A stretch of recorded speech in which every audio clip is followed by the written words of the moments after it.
Bonsoir à toutes et à tous, je vous souhaite la bienvenue pour ce 20h BFM avec à la une ce soir, moi ou le chaos. François Bayrou met la pression sur l'opposition. Le Premier ministre dit qu'il lui reste 13 jours pour convaincre ses opposants de ne pas le renverser. C'est très mal parti, mais François Bayrou dit qu'il y croit.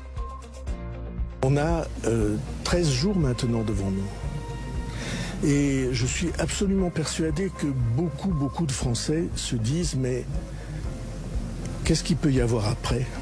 Dissolution, destitution, démission d'Emmanuel Macron. On verra les scénarios justement mis sur la table ce soir avec une question capitale. Y a-t-il un risque vraiment que le FMI prenne la main sur les finances de la France? Risque agité ce matin par le ministre de l'économie avant de rétropédaler. On verra ça. Dans ce 20h BFM également, la justice va enquêter sur Kik. C'est sur cette plateforme en ligne qu'un homme est mort en direct il y a 10 jours après des semaines de violence et d'humiliation. Et puis, drapeau rouge ce soir sur quasiment toute la côte atlantique, des vagues jusqu'à 5 mètres s'abattent ce soir du Pays Basque à la Manche. Avec moi, comme tous les soirs, Yves Tréhard pour la politique, Amélie Rosic pour l'économie et Elsa Vidal pour l'international. Bonsoir à tous les trois. Merci d'être là. Vous êtes prêts? Prêt, évidemment. Bonsoir Lisa Adef. Bonsoir. Lisa avec nous tout à l'heure pour le journal de 21h. Vous avez le programme, vous avez le casting. Le 20h BFM, c'est donc parti avec, pour commencer, cette phrase signée aujourd'hui François Bayrou. Toute ma vie, j'ai réussi à passer par des trous de souris. Vous avez là l'état d'esprit du Premier ministre résumé en quelques mots. Toute l'opposition est d'accord pour le renverser dans 13 jours, mais François Bayrou espère encore convaincre la gauche, notamment, de le sauver. Résumé d'une journée encore très agitée avec Élise Kerazli. Deuxième prise de parole en 2 jours pour François Bayrou. Et après avoir affiché la nécessité absolue de faire des économies, le Premier ministre fait cette fois un pas vers les oppositions.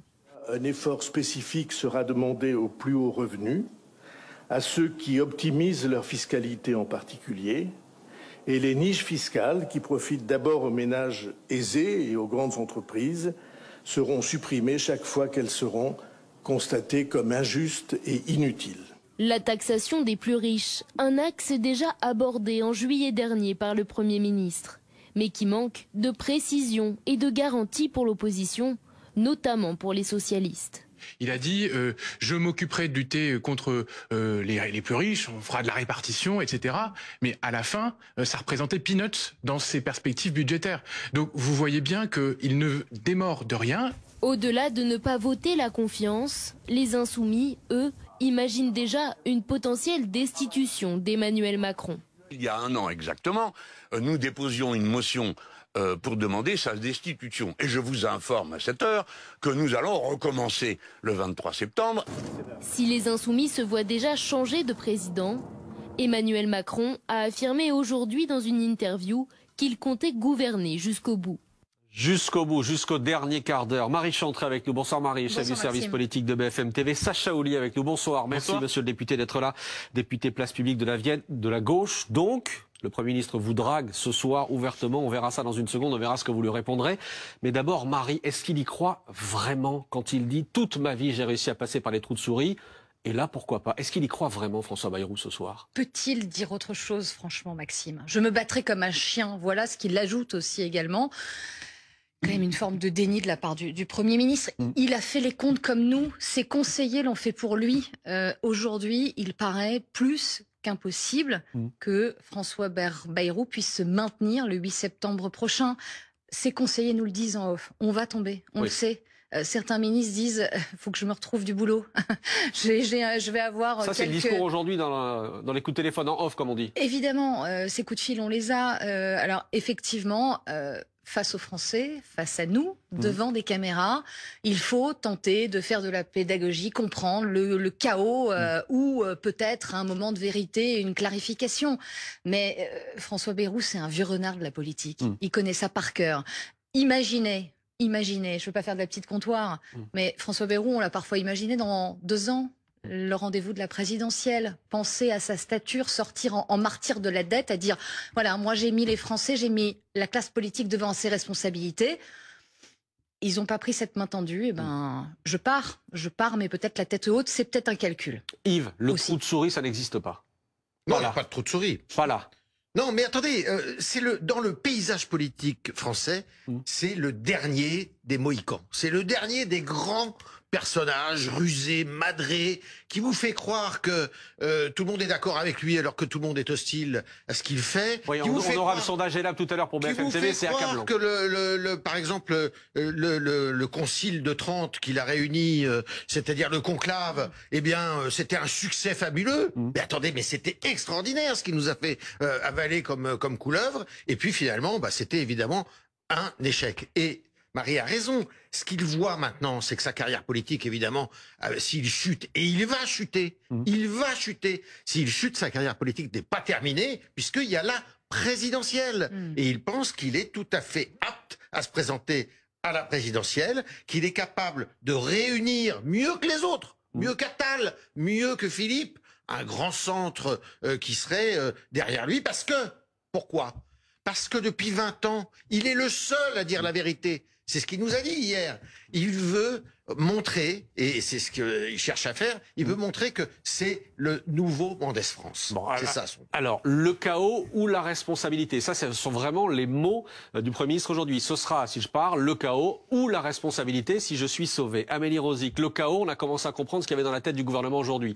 C'est le ministre de l'économie, Éric Lombard, qui ce matin sur Inter dit le chaos. Et il explique que le Fonds monétaire international, il y a un risque que le FMI intervienne pour prendre la main des finances françaises. Et puis après, il a rétropédalé, il a remis un message en disant non, en réalité, il dit nous ne sommes aujourd'hui sous la menace d'aucune intervention du FMI ou de la BCE. Concrètement, une intervention, ça voudrait dire quoi? Alors déjà, c'est pas la première fois qu'il agite cette menace. C'était déjà le cas début juin, à la fois la ministre Amélie de Montchalin et Éric Lombard l'avait déjà fait. Donc déjà, c'est pas la première fois. Une mise sous tutelle du FMI, pour ceux qui nous regardent, c'est un petit peu comme si vous étiez dans le cadre d'un dossier de surendettement, si vous êtes particulier, que vous allez vous présenter à la Banque de France, qui va épurer votre dette et qui va vous dire comment vous faites désormais pour gérer votre budget. C'est un peu pareil, à la différence près qu'on n'épure pas notre dette. Donc ça veut dire très concrètement qu'il y aurait comme des technocrates du FMI qui viendraient chez nous, qui nous prêteraient l'argent qui nous manque, qu'on n'arriverait plus à emprunter sur les marchés financiers, et qui nous diraient en contrepartie, voilà ce que vous devrez faire. Augmenter les impôts de temps, baisser les dépenses sociales de temps, c'est une forme de retour en arrière sur la démocratie. Quand je vous ai posé la question tout à l'heure dans la rédaction, vous m'avez dit on est à des années-lumière de ça. C'est absolument hautement improbable. Il n'y a pas que moi qui le dis, il y a à peu près tous les économistes qui le disent. D'abord parce qu'on est très très loin d'une situation proche de la Grèce. Par exemple, aujourd'hui, la France, l'agence France Trésor n'a aucune difficulté à emprunter sur les marchés financiers. Il y a même plus de demandes que d'offres d'achat de la dette française. Ça veut dire que la dette française aujourd'hui est encore considérée comme étant un bon investissement, ou en tout cas sûr. Et si tant est que je pousse le raisonnement beaucoup plus loin et qu'on en serait à un scénario absolument catastrophe, la première personne vers qui la France se tournerait, a priori, c'est pas le FMI, ce serait plutôt la BCE, parce qu'on a une dette... Banque Centrale Européenne. La Banque Centrale Européenne, on a une dette qui est en euros, les euros sont produits par une banque qui s'appelle la Banque Centrale Européenne, et à ce moment-là, on se tournerait vers elle, et ce sera donc à la Commission européenne de nous dicter, on va dire, sa loi, et qui ferait le budget à notre place. Si Sacha Ollier, vous, député de gauche, encore une fois, on verra, on réentendra dans un instant François Bayrou, voir comment il vous drague ce soir, comment il essaie de vous convaincre, mais d'abord sur le chaos ou la responsabilité. Est-ce que ça vous impressionne? Ben non, parce que le chaos, c'est François Bayrou en réalité. C'est François Bayrou qui s'est présenté devant tout le monde le 15 juillet en disant qu'il allait faire un plan d'économie de 44 milliards et que c'était les travailleurs français qui allaient tous payer. Voilà. Et c'est François Bayrou qui a dit ensuite, le 25 août, sans qu'il y ait aucune discussion avec les parlementaires, aucune. Et d'ailleurs, même avec les syndicats, puisque Marie-Lise Léon de la CFDT a dit que sa lettre était restée sans réponse, qui a dit c'est à prendre ou à laisser, votez-moi la confiance, sans que vous n'ayez l'opportunité de ne rien discuter. Alors que tous les partis, dont le mien, Place Publique et Raphaël Glucksmann, et on en fera les annonces dans quelques jours, on avait travaillé les axes sur la question de la fiscalité, parce qu'effectivement, il y a un problème de recettes en France. Les impôts ne rentrent pas suffisamment. Et depuis 2 ans, tout le monde le dit. Même Bruno Le Maire et Gabriel Attal, depuis janvier 2024, disaient qu'il y avait un problème de recettes en France. Ça ne veut pas dire qu'il ne faut pas faire des économies. Il faut qu'on en fasse. Il faut qu'on se mette d'accord sur lesquelles on fait. Alors, ça ne veut pas dire qu'il faut qu'on regarde point par point. Ça veut dire simplement qu'il faut aussi que ceux qui ne contribuent plus, et notamment les patrimoines les plus fortunés, contribuent davantage. Mais alors Sacha Ollier, pardon, justement, on va écouter le Premier ministre. Voilà ce qu'il dit, voilà ce qu'il vous dit en réalité, pour essayer de vous convaincre, de le sauver d'une certaine manière. Il est prêt à faire un geste, notamment sur les plus riches. Écoutez. Lorsque vos moyens sont plus importants, votre contribution au redressement des finances publiques doit l'être aussi. C'est pourquoi un effort spécifique sera demandé aux plus hauts revenus, à ceux qui optimisent leur fiscalité en particulier, et les niches fiscales qui profitent d'abord aux ménages aisés et aux grandes entreprises seront supprimées chaque fois qu'elles seront constatées comme injustes et inutiles. Impôt spécifique pour les hauts revenus, pour ceux qui font de l'optimisation fiscale, et niches fiscales supprimées si elles sont injustes. C'est pour vous, ça? C'est là où on en vient à la ruse après le chaos. Parce que la ruse, c'était d'avoir dit, d'abord, votez-moi la confiance sur mon plan de 44 milliards, et après, peut-être, on discutera. Mais nous, on veut discuter des modalités avant. Nous, on veut dire que le 44 milliards, c'est peut-être pas la bonne cible. Parce que 44 milliards, d'abord, c'est faire contribuer tous les travailleurs, mais c'est aussi casser la croissance française. Or, si on n'a pas de croissance, c'est une différence par rapport à tous les autres pays européens. Mais si si on n'a pas vous de croissance, augmentez les on n'a impôts, pas de vous moteur. cassez la croissance. Bah, ça dépend pour qui on augmente les impôts, monsieur Tréhard. Non, mais attendez. Mais non, mais là où est la mauvaise foi, si vous les impôts sont aujourd'hui. Non, là où est la mauvaise foi, c'est que les impôts sont régressifs dans notre pays. Ceux qui ont le plus d'argent en payent le moins. Ceux qui ont des patrimoines au-dessus de 100 millions d'euros les trois mesures qu'il a énoncées moins d'impôts que les travailleurs. Qui peuvent séduire la gauche, c'est-à-dire les niches fiscales, sans demander un effort aux plus fortunés, et puis lutter contre l'évasion fiscale, c'est précisément ce qu'il avait déjà dit le 15 juillet. Il l'a dit déjà. Tous ces éléments. C'est ça qui est assez étonnant, c'est que on a l'impression que dans ce pays, il y a deux choses qui marchent à fond, à bloc, le populisme et la démagogie. Et que on est dans un dialogue de sourds, personne ne s'écoute, personne ne s'entend, personne ne se comprend. Et c'est grave, parce que là, on va tout droit dans une espèce de chaos, mais qui est terrible, qui est politique, social, économique, enfin, moral aussi. C'est absolument incroyable. Je ne comprends pas, vous qui venez de la majorité, de l'ancienne majorité, oui. Parce que vous n'étiez pas avec bien sûr. Place Publique. Vous êtes à gauche, vous étiez chez les macronistes. Avec Macron et Bayrou, d'une certaine façon. Mais précisément parce qu'on n'a pas écouté ce que j'avais à dire chez les macronistes. Parce que précisément, depuis 4 ans, je disais qu'il fallait effectivement revenir sur les allègements de cotisation. On ne l'a fait que sous la contrainte, et c'est le gouvernement Bayrou qui a bien voulu écouter pour une fois sur le précédent budget ce que nous avions à dire, qu'il y avait toute une partie des personnes qui sont les plus favorisées dans notre pays, ou qui ont des revenus immobiliers, ou qui ont du patrimoine, qui ne payent pas d'impôts, en tout cas qui en payent moins que ceux qui travaillent au quotidien, qui sont ceux qui aujourd'hui nourrissent la bête de l'État, et qu'il faudrait effectivement les mettre davantage à cotiser, et aussi parce qu'on a vu ce qui s'est passé jusqu'à présent. Mais donc, sur le budget précédent, vous ferez tomber François Bayrou. Non, ce que l'on dit, c'est que si la question qui est posée par François Bayrou, telle qu'il l'a posée hier, c'est celle de dire « Votez-moi la confiance sur mon plan de 44 milliards sans qu'on puisse discuter au préalable », eh bien, la réponse est « Nous n'avons pas confiance sur ce sujet ». Mais attendez, alors est-ce qu'il y a un chemin, encore ce soir, pour retenir votre vote? Que devrait dire François Bayrou dans les 13 jours qui viennent, puisqu'il le dit lui-même, il reste 13 jours. Vous voyez, je disais la ruse de François Bayrou, parce que François Bayrou, il ne veut pas être comptable de la situation. Il veut se délester de la responsabilité qui est la sienne. Il veut que ce soit les modérés qui finalement portent la responsabilité de tout ça. Qu'est-ce qu'on attend de la France Insoumise et du RN? Rien. Parce que eux, effectivement, veulent le chaos. Qui a sauvé François Bayrou au mois de février? Les modérés, comme le Parti Socialiste, comme Place Publique, comme tous ceux qui ont bien voulu tendre la main alors que la situation était compliquée puisque Michel Barnier avait été censuré, il n'avait écouté personne. On l'a sauvé une fois. On pouvait discuter jusqu'à présent. Si c'est 44 milliards à prendre ou à laisser, ça n'est pas possible. Ah, donc attendez. Donc vous dites, si c'est pas 44, mais 30 ou 20 donc, on va présenter des propositions, puisque c'est ce qu'on a toujours fait. Ouais. Et si elles ne sont pas écoutées... Vous allez le faire ? Dans les prochains jours. Raphaël Glucksmann s'exprimera bientôt pour le parti Place Publique. Et si elles ne sont pas écoutées, eh bien, dans ce cas-là, nous devrons en tirer les conséquences. Mais en l'état, il est clair que nous n'avons pas confiance en François Bayrou. Marie. Ouais, c'est là où le supplice chinois, J-13 avant le 8 septembre, est enclenché aussi. C'est-à-dire que dans la stratégie de François Bayrou, ce discours à la CFDT aujourd'hui, jeudi au MEDEF, sont des petites avancées. Mais à chaque fois, le résultat est le même, c'est que c'est ultra gazeux. On n'a pas du tout les détails de ce dont on parlait à l'instant, des niches fiscales, de l'évasion, de la taxation des revenus. Et pour ce qui concerne les travailleurs ou les déremboursements. Oui, mais sauf qu'à 7 cette heures... heure... fériés, les déremboursements des médicaments, la fin de l'assurance chômage, ça c'est tous les efforts qui sont extrêmement coûteux pour les gens qui travaillent. Ça, effectivement, dans le détail. Mais pour l'heure, juste pour l'heure, aucun rendez-vous. Alors, ça peut peut-être bouger là aussi. Hein. Les lignes bougent un peu ce soir avec vous. Ça peut peut-être bouger du côté de Matignon. Mais à cette heure, aucun rendez-vous. Nous l'avons toujours été. Aucun rendez-vous n'est pris avec les groupes parlementaires et François Bayrou. Ça, ce n'est pas dans le calendrier. Alors, ça se fait au fil de l'eau aussi, mais ça ne semble pas être aujourd'hui la démarche retenue par le Premier ministre. Question ce soir, comment vous qui nous regardez, vous vivez cette instabilité politique sans fin? Notre sondage Elab, regardez les résultats. Plus de 7 Français sur 10 ce soir ne veulent pas que François Bayrou ait la confiance de l'Assemblée. 7 sur 10.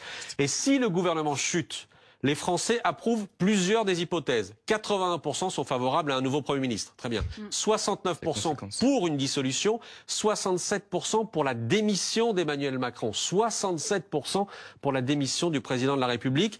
On va y revenir dans un instant, mais d'abord on est allé vous poser toutes ces questions. Comment vivez-vous cette instabilité? On voit ça avec Agathe Elbouy. Taxer les plus fortunés, François Bayrou remet l'idée sur la table. De quoi raviver les débats.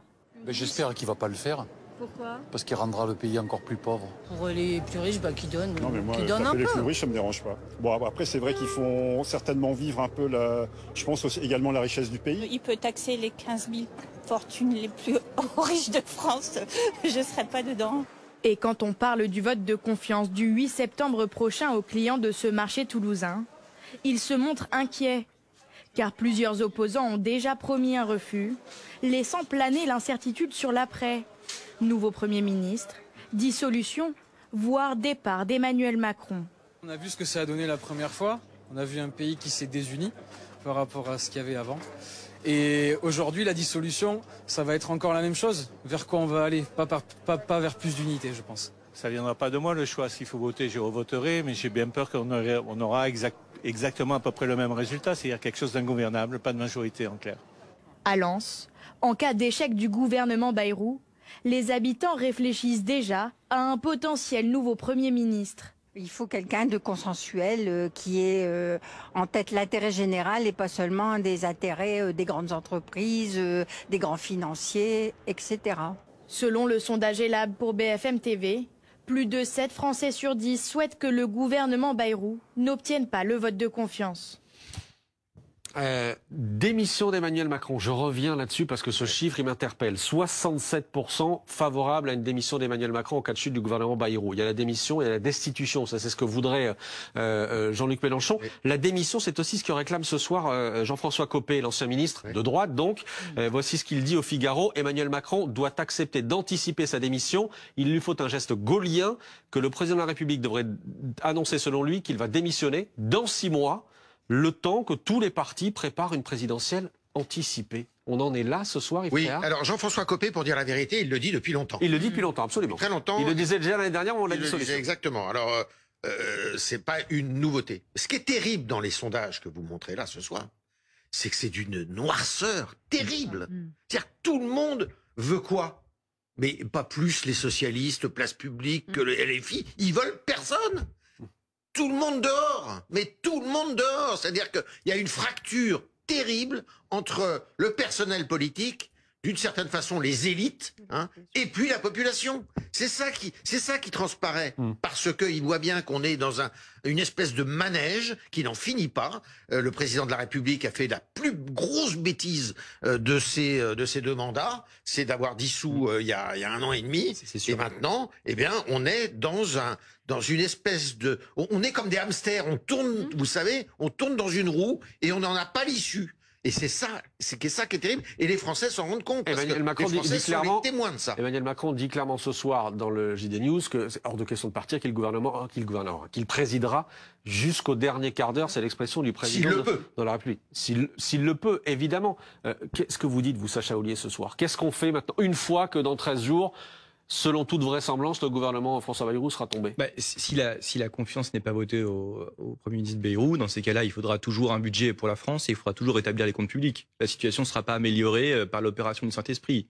Et donc, encore une fois, à partir des propositions qui auront été faites dans l'intervalle par les partis, il s'agira de prendre tout ce qui fait le minimum commun pour dégager, parce que je pense qu'il y a quand même des gens qui sont assez soucieux du fait que, oui, on a un problème de dette, oui, on a un problème de remboursement. Oui, on a un problème d'effort à faire pour dégager quelques idées phares qui permettent d'établir un budget comme nous l'avons fait en février. Et ça, quelle que soit l'identité du Premier ministre, il faudra quand même un budget à la fin. La destitution version Mélenchon? Non, mais enfin, encore une fois, que les extrêmes se réjouissent et se frottent les mains aujourd'hui, de la pagaille qu'a provoqué François Bayrou. Et je le redis, la pagaille qu'a provoqué François Bayrou, oui. Et c'est là où le piège de François Bayrou est absolument, à mon avis, indigne, c'est que finalement, les seuls qui peuvent être ses partenaires, les socialistes, la gauche modérée, etc., ceux qui acceptent de faire des compromis avec lui, ben, il les a piégés, il a cherché à les piéger. Et ça, c'est pas normal quand on est un homme d'État.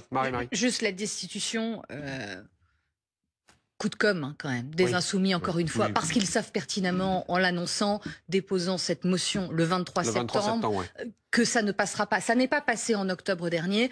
Je ne vais pas être très technique parce que ça l'est beaucoup et très complexe, mais il faut passer plusieurs étapes, celui du bureau de l'Assemblée, de la commission des lois, et in fine, ça doit être approuvé par 2/3 des parlementaires, députés et sénateurs compris, et ensuite passer une dernière étape. Donc, franchement, on est au-delà de la science-fiction et ça alimente encore le débat. Et on est dans cette stratégie jusque-boutiste insoumise, sans surprise encore de la part de Jean-Luc Mélenchon. Mais là où il n'y a pas d'issue, c'est que si, d'aventure, ce qui paraît quand même assez peu probable, François Bayrou vous donnait un peu satisfaction, même un peu, bah, immédiatement les LR s'en vont. Donc de toute manière, on se retourne de tous les côtés. Donc le scénario Tréhard, c'est dissolution. Pas de dissolution. Pas de sursaut politique de dernier moment, pas de responsabilité. C'est pour ça que le discours était assez rusé ce soir en disant voilà, je vais essayer de donner satisfaction à une partie de la gauche. Mais d'accord. Mais à ce moment-là, retaillons le premier. Pourquoi ne pas avoir commencé à discuter Pourquoi plutôt que de dire hier c'est à prendre ou à laisser et j'engage ma confiance sur un programme dont je n'ai pas discuté une ligne, pourquoi ne pas avoir commencé par dire très bien, nous allons discuter point par point des annonces du 15 juillet. C'était ce que toute la classe politique attendait. Bien sûr. Ça, je suis d'accord. Et donc, et c'est pour ça que je dis aujourd'hui que c'est François Bayrou qui a créé ce chaos pour se ménager la porte de sortie, pour ménager sa carrière politique, comme vous l'aviez démontré tout à l'heure. Alors qu'il est resté à Paris. Mais quand bien même la méthode est mauvaise et le calcul politique dénoncé par nombre des députés, est-ce que la responsabilité du destin économique de la France n'imposerait pas à toutes les formations de passer outre? Mais c'est pour ça qu'on veut d'abord présenter des propositions pour dire ce que nous aurions voulu discuter ou ce que nous aurions voulu proposer. Je sais que le Parti socialiste présentera bientôt son contre-budget. Je suis pas sûr d'être d'accord avec tout, mais on verra bien. Et Place Publique fera ses propositions dans les jours qui viennent. Raphaël Glucksmann dans normalement les prochains jours. Marie, d'un mot juste très court sur l'évolution aussi du discours. Emmanuel Macron, quand il est interrogé sur la dissolution, c'est non depuis de nombreuses semaines. L'entourage aujourd'hui nous délivre ces mots quand même. Ce n'est pas son souhait, mais il ne se privera pas a priori d'un pouvoir constitutionnel qu'il a retrouvé depuis maintenant 2 mois. Ça bouge aussi un peu du côté du narratif élyséen. Merci Marie, merci Sacha Ollier d'être venu ce soir sur le plateau du 20h BFM. La suite du 20h, dans un instant, la France est-elle donc vraiment au bord du chaos? Si le gouvernement tombe, on posera la question au ministre Laurent Saint-Martin, ancien ministre du budget, et puis on reviendra sur la justice qui va enquêter sur Kik. C'est sur cette plateforme en ligne qu'un homme est mort en direct il y a 10 jours après des semaines de violence et d'humiliation. Petite pause, mini-pause, à tout de suite.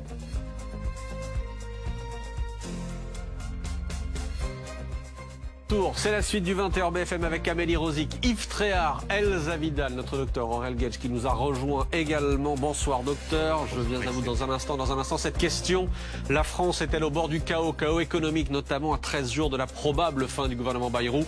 C'est la menace que fait planer le Premier ministre. Le ministre Laurent Saint-Martin, qui a été notamment en charge du budget, sera avec nous en direct, on lui posera la question. Mais d'abord, il y a du nouveau ce soir dans l'enquête sur la mort de Jean Portmanov. On vous a beaucoup parlé de lui la semaine dernière. Jean Portmanov est décédé en direct, filmé sur une plateforme internet. Cela faisait 12 jours non-stop qu'il était filmé, violenté, humilié par ses acolytes. La justice française annonce ce soir qu'elle va enquêter sur la plateforme australienne Kik qui diffusait ses directs. On voit ça avec Zoé Lamarche.